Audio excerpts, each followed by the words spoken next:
Well, hello everyone, and welcome to another edition of Talking Bullion. Well, today we're going to talk about fractional gold. Should you buy it? Should you stack it? Should you have it? What's up with it? Now, I know there's a lot of videos out there talking about this, but I thought I'd give you my point of view, my opinion. Give me some comments below, and let me know what you think.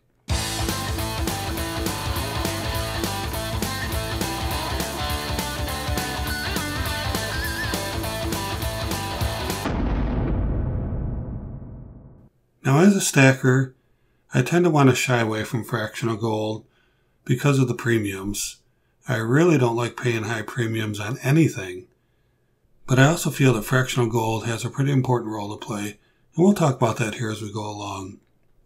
You know, years ago, I started stacking when the church we were going to, the pastor was talking about how he would buy silver and gold as part of his diversification. And, put it aside. Certainly you can find silver and gold in the Bible. And so after hearing some sermons from him, we thought, hey, we should probably pick up some of this. And this was, 20, 25 years ago when silver and gold were a lot cheaper than it is now. And we did. Mrs. TB and I went out and bought some silver. We bought some pretty cool rounds off of eBay that had some scriptures on it from the Bible, which I thought was really cool. And we bought a few other ones. So we stacked, I don't know, maybe initially 20, 30 ounces of silver. And whoa, look, we got 20 ounces of silver. Oh my gosh. Cost us $3 an ounce. Wow. Ooh, ah.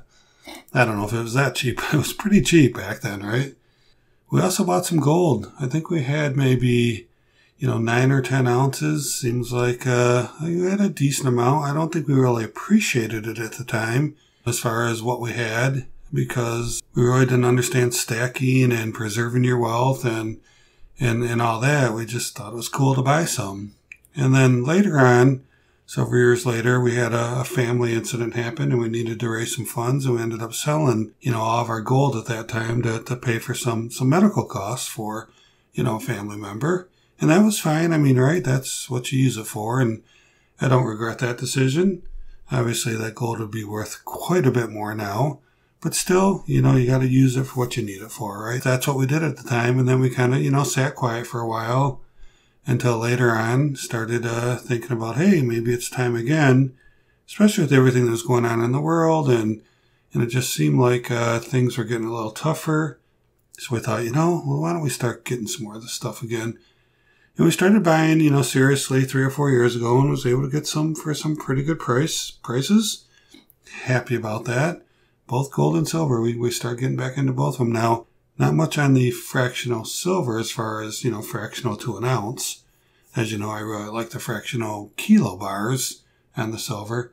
But as far as buying like 1 gram or, 1/10 of an ounce on the silver, really don't do that. I have a few Noah's Ark, 1/10 of an ounce and 1/4 of an ounce, and a few of the Libertads, 1/10 ounce, 1/4 ounce, 1/2 ounce, just because, they have some nice premiums, and I think they kind of keep their value too. But, back to the gold. So I like fractional gold for a lot of reasons, and let's kind of go through them. Number one, they're easier to buy. If you're going to pull out money for an ounce coin, you're going to pay a lot of money for it. And it's hard to do. It's hard to come up with that much money all at one time, right? You're going to pay a higher premium, but you're going to be able to stack it and get some in your stack. I also like the fact that if you ever need it to barter or trade, which I understand is not a likely event to happen, but why would you only want to have one of these available if you could have used one of these? So I really think it works on the bartering side and stacking side. And also, number 3 is, what if I were to need some money, and let's say I needed just a couple $100 or something? Well, do I want to go out and sell one of these and get much more cash? Or do I want to just sell, a 1/10 ounce and raise the funds that I need? So I really think that if you need to sell, you can much easier find somebody to buy this than you can this. Now you could go to your local coin store and they would probably get it from you. But, I really think that these are easier to find a customer for than the 1-ouncers, given the time and the situation. All right, so let's take a look at some of these. So right here we've got 10 1/10 ouncers, And, you know, I'm going to encourage you to get some variation. Now, I really like the Eagles. The American Gold Eagles are certainly a staple in the world. Everybody knows what these are. Here's one of the new ones, Type 2s. People call these Type 1s, but I call them Classics, or I think Classics are a much better name than Type 1. The 10th ounce, the 10th ouncers are cool. Now again, get some variation. Now, Kookaburra, I think this had a little bit of premium when I bought it. If I had a choice between a lot of them, this would be pretty low on my list. I bought it because they only had, I think, 15,000 of them, and they took a while to sell out. I don't think people were very, very happy with these, but still a tenth of an ounce of gold, right? And worth more now than when I paid for it. And then, you know, here's one of the cool Britannias, the 2021s. Security features. You know, got a maple leaf. You know, these are 4.9s fine. These are 4.9s. So really, I think the U.S. is the only one that doesn't do 4.9s or 3.9s. And then that maple leaf. And then even the old Colorado gold. Old Prospectors Gold and Gems. We've got a few of these too. So again, these are 3.9s. So maybe when you go to sell, somebody says, you know, I don't like the 91%, 92% gold, 22 karat. I want pure gold. And the American Gold Eagles are 22 karat. So this gives you a flexibility to say, well, I do have the maple leafs. And I can sell you those. So why not have some variation? Don't just get stuck on one. Now, the Gold Eagle's the primary, I think, for a lot of us in America. But don't just get hung up on that, because maybe the person buying isn't as thrilled with them as you are. You give yourself some diversification. Now, we say it's 22 karat, 91.67%, I think, but it still has a tenth of an ounce of gold, and it just weighs a little bit more than a tenth of an ounce. These other ones weigh exactly a tenth. So give yourself some variation, you know. Britannia, Kookaburra, a maple, a gold eagle, you know, all that kind of stuff. That I think is a wise thing to do with your stack. Don't get locked in to one type or one kind. Now, you can have a primary kind, but get yourself a little bit something different once in a while, right?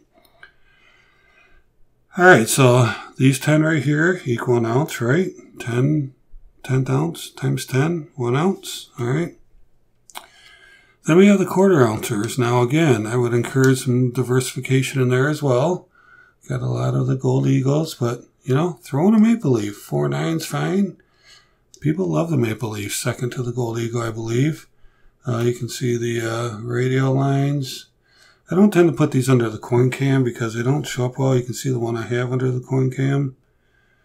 And it just doesn't, my filters don't show it well. So let me quit moving them around so much and maybe just get it up here a little bit. You can see those cartwheels on there. Look at that double cartwheel. 2 different colors. Isn't that cool? Man, that is just a beautiful coin. These Canadian maple leafs are awesome. Look at the cartwheeling back there. I mean, is that outstanding or what? I mean, wow. That is just so cool. Then we have the Gold Eagle. A little bit of a cartwheel effect, certainly not as much as that maple leaf. And then the back, which is the old one now, the classic as I call it. But a beautiful coin. I mean, who doesn't like a Gold Eagle, right? So, of course, these 4, you know, make up an ounce. So pretty cool. So I got some fractional. If I needed to just, you know, if I needed several $100s, could just sell one of these instead. And these are also about an ounce. Now, the thing with the older pre-1933 are these are 0.2419. So 4 of them don't quite equal an ounce. 0.9878, I believe it is, without getting my calculator out. But still pretty close. That's what we had back in the day, right? So get yourself a few of these too. Now, these are pretty expensive right now. I was able to pick up a lot of these back when they were, you know, $3 1/4, $3.50, and I thought I was paying a lot for them, right? Now, if you can find them below $5.50, you're doing pretty well. And it's not uncommon to go to the bullion dealers and pay over $600 for them. But these are really, really nice. You can see these are, see if I can catch it on the bottom there, 5D, $5 face value on these. And again, 0.2419. And for these get you pretty close. I love this pre-1933 coinage. What is that, 1886? Wow. What was this one? I had to dig into a few places to prepare for this video. I don't have this stuff just sitting around. I'm sure you guys don't either. 1894. Let's take a look at this one. 1907. A little scratchy on there. May have been clean, but still beautiful coin. Now let's look at this one. What is this? 1903. Oh man, 1903. Man, well over 100 years old. These ladies are, well, they look good for their age, right? All right, and then still talking about pre-1933, we have a couple half-ouncers, and they're not technically half-ouncers, 0.4838. They left them a little shy of a half. It's an 1897. Holy smokes, is that beautiful or what? This is a $10 down here at the bottom, $10 denomination, 10D. So this is 5, this is 10. This has half as much gold as these have. This is a 1880. Man, whew, it's hard to believe how old these coins are. Again, $10. And we'll put that there. And then this is the St. Gaudens. The big guy, the big coin, the big girl. Yeah, pretty nice, huh? Again, not quite an ounce, 0.9838. Did I say 9878 last time? I don't know. It's just under an ounce, but look at the eagle on this thing. Is this thing beautiful or what? And you can see the denomination here, $20. It's called a double eagle. And the In God We Trust down here. Is this a beautiful coin or what? I got this in a trade. And what is the year? 1924. The year's right there. Kind of hard to pick it up with the camera. Here it is. Is she a beauty or what? So 2 of these make an ounce. Close enough. Here's an ounce. Close enough. And then we have our American Gold Eagles again. Couple half-ouncers. 2 of them. Whoa! Alright, we got them in capsules. So here's the American Gold Eagle, classic version. Just a beautiful, beautiful coin. What's that say? 2021? So this is the 2021 before they changed. So the classic 2021. I got a full set of those, 10th, quarter, and half and a full. So yeah, this here is a 2002 it looks like. So 2 of these, right, make an ounce. And then we have the 1 ounce gold coin. Now this is a full ounce. It's still the 91.67 or 22 karat, but it weighs a little more than an ounce, the total weight of the coin, because it has a full ounce of gold in there. It has some silver and I believe a little bit of copper as well in these. Just another beautiful coin. So what do we have here? We have 1, 2, 3, 4, 5, 6, 7 ounces of fractional gold here. Well, these 2 I wouldn't consider fractional. So 5 ounces, 1, 2, 3, 4, 5 ounces of fractional. So is it good to buy? Yeah, I think it is. premiums are up there, but I just like the fact that if you need to cash some in, you got these smaller ones available. I think they're easy to afford. You don't have to wait for maybe months of saving, and maybe you'll end up spending your money on something else.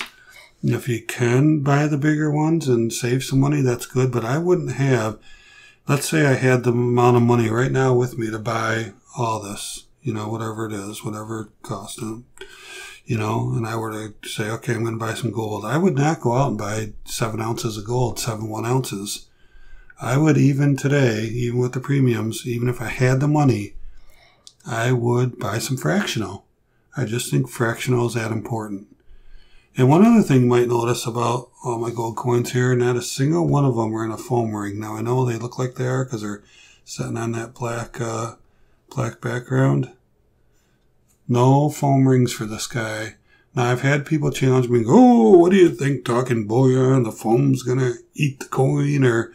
But I'm just not confident in having my gold coins sit around with a foam ring stuck against the side of them for 10 years or 15 years or 20 years. I don't know if it's going to stain the coin. I don't know if it's going to damage the coin.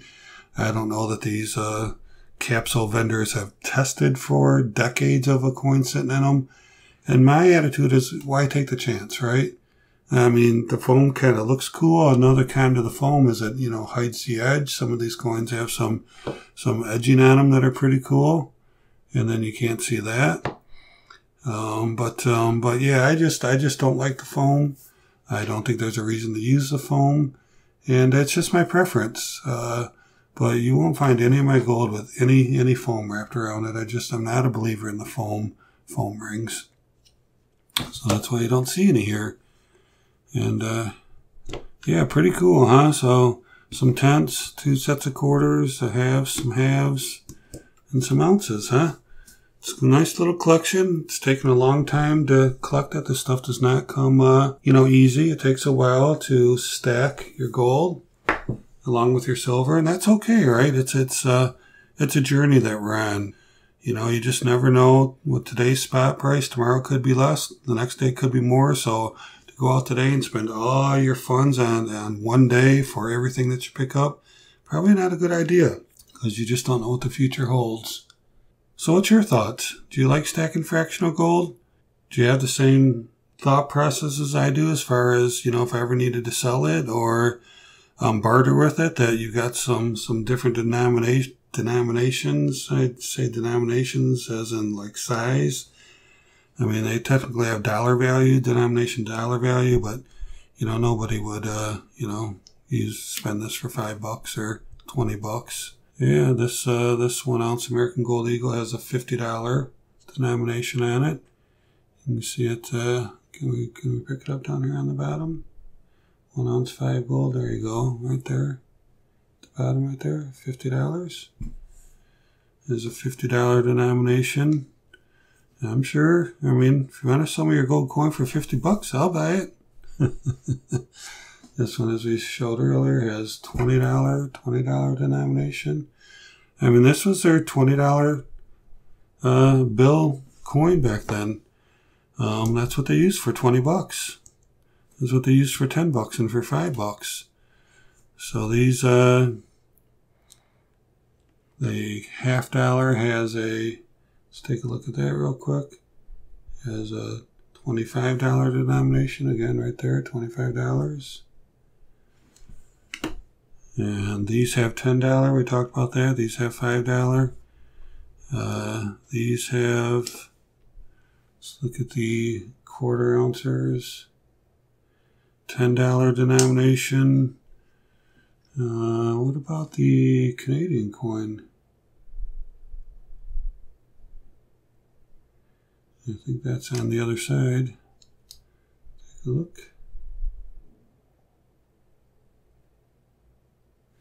It's so hard to see. This stuff is so shiny. $10. See it over there? Starts right about there. $10.